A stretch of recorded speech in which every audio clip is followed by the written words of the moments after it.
ఒకసారి ఏం జరిగిందంటే నేను మా ఇంట్లో ఉన్నా, నాకు తెలిసిన ఆయన ఒక ఆయన ఫోన్ చేసి, గురు నువ్వు ఒక చోటుకి వెళ్ళు, ఆయన నీకు ఒక ప్యాకెట్ ఇస్తాడు, అది నాకు తీసుకొని వచ్చి లేదా నీ దగ్గర పెట్టుకుని వచ్చి తీసుకుంటాను. నేను ఆల్రెడీ ఒక చోటుకి వెళ్ళా, లేట్ అయిపోయింది, చేస్తానులేండి అని. బట్ ఆయన రెడీగా ఉండమని చెప్పండి, వెయిట్ చేయించద్దని చెప్పండి, నేను వెళ్ళి తీసుకొని వచ్చేస్తాను.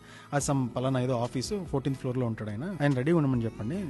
సరే పెట్టేసిన తర్వాత నేను బైక్ కీస్ ఎక్కడో పెట్టేసుకోవడం ఎత్తుక్కోవడం లేట్ అయిపోయింది.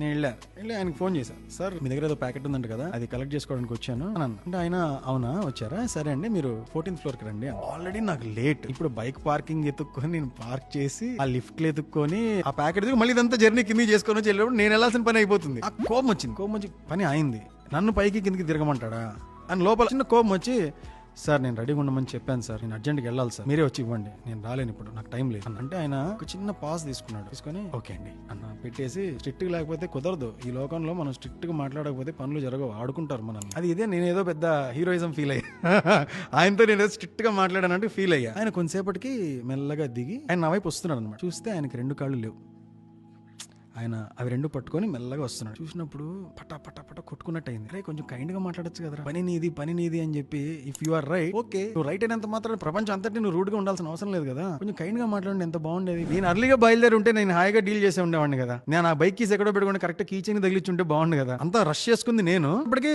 నాదే రైట్ అవ్వచ్చు, కానీ నాకు ఛాన్స్ ఉండింది కదా. When you are right also choose kindness.